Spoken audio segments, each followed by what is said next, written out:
Hello everyone, welcome to How to Videos. In this video, we will see how can we add keyboard shortcuts to web links using command palette. So let's dive into the demonstration. Copy the link to which you want to add a shortcut key for. Open command palette, go to add bookmark and then fill these details. For the name, I would give YT, which is short for YouTube, and paste the link here, which we previously copied, and hit save to save the bookmark.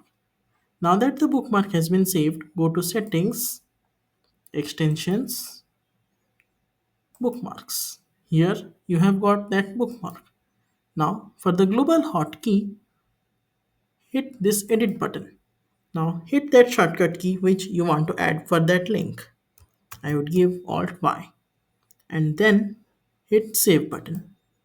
Now that the shortcut key has been saved, you can close this window.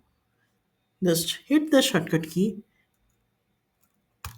and boom, the window has opened. Hope you find this video helpful. Like, share and subscribe for more such videos. Thanks for watching.